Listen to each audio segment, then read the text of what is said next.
Hey, what is up, guys? It's Chris here from the WWFu Internetwork. I am here again with another WWFu review. Today, I'm going to be reviewing TNA's Hardcore Justice that just went off the air. Ladies and gentlemen, I gotta say, TNA is definitely the best thing on TV right now regarding professional wrestling. This was just a solid show from top to bottom with, the worst match coming first and then, just progressively building and building up to the best matches. And this was just booked amazingly, and I was a huge fan of the show.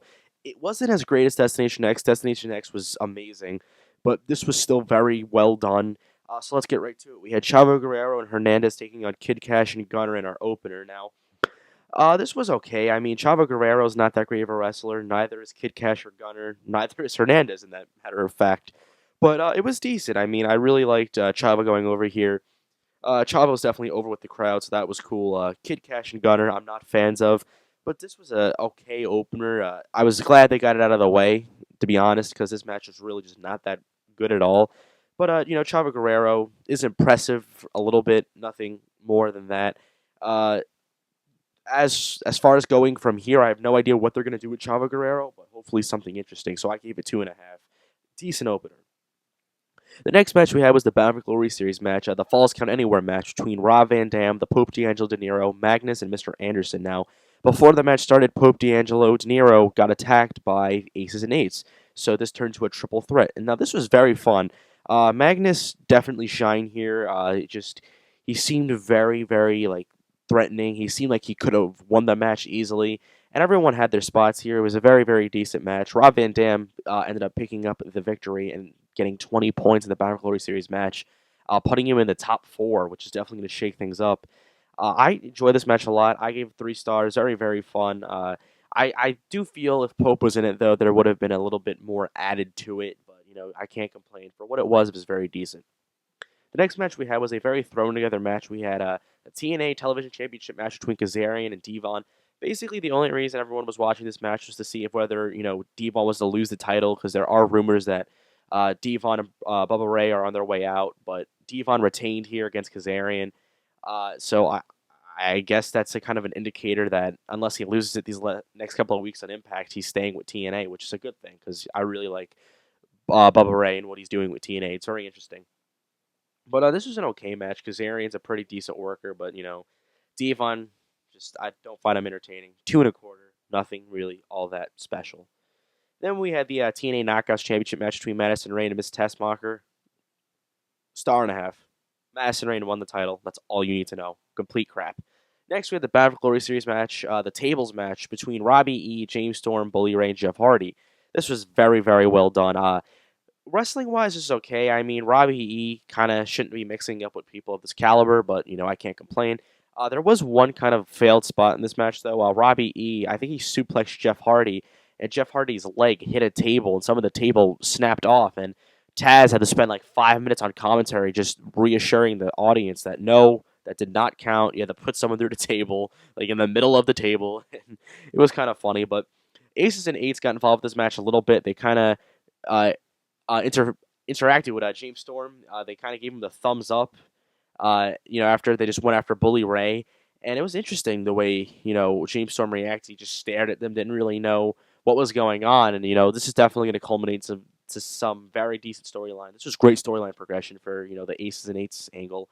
But Bully Ray ended up picking the victory here, and I was a big fan of it.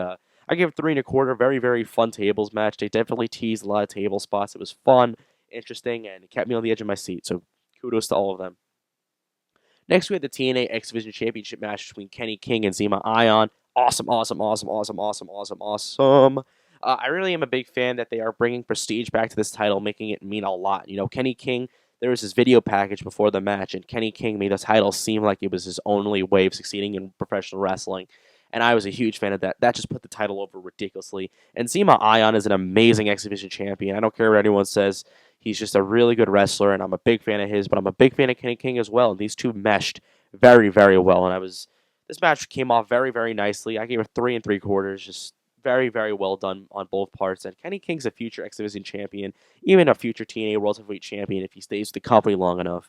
He's just a great wrestler. Zema Ion, a great wrestler. It was just a great, great mix, and I really enjoyed this match. This is where the match This is, you know what? I'd say the match previous to this is where things started picking up. Next, we had the Bound for Glory Series ladder match between Samoa Joe, Kurt Angle, AJ Styles, and Christopher Daniels. This was match of the night, 4 1/4, and it was amazing. Just tons and tons of awesome spots here. Not really too spotty, but there was just some fun stuff going back and forth. Nothing, not a whole lot involving the ladders. But I did like the finish with AJ just jumping up and grabbing the 20-point, I think, contract. I don't even know what it was.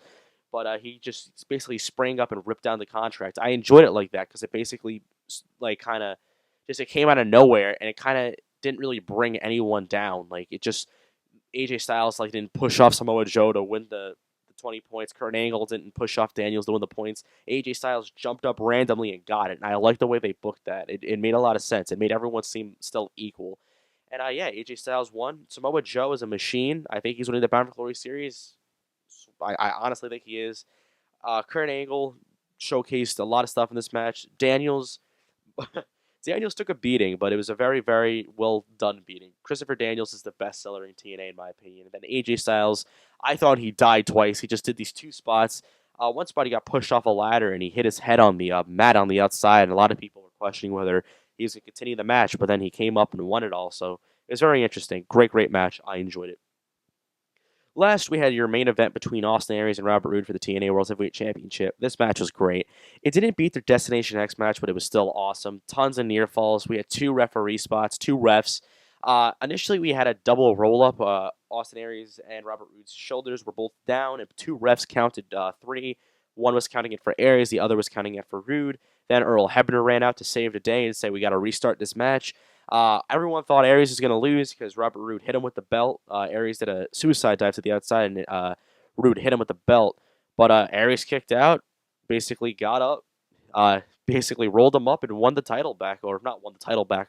Well, technically won the title back because one ref was saying Roode won, and Roode was holding the title. So Aries technically won it back, but it was absolutely awesome. This match was just, Austin Aries definitely brings out the best in some people, and Robert Roode is very great as well, and I really enjoyed this one. Great way to end the show, and I'm very excited that Robert Roode did not win the title here. Just because I feel Austin Aries shouldn't be used as a transitional champion, and I'm just looking forward to see where TNA goes. I mean, what is this, the 3rd solid pay-per-view in a row? Kudos to TNA. TNA, thank you for consistently putting on awesome shows. That is the review for now, guys. Thank you so much for tuning in. More reviews will be coming up soon. I'll be definitely reviewing Boiling Point, Ring of Honor's pay-per-view from yesterday, sometime this week, and of course SummerSlam on Sunday. I don't know if I'll be able to get it up on Sunday, but I will try my best. So thank you guys for listening. Have a great one. Peace.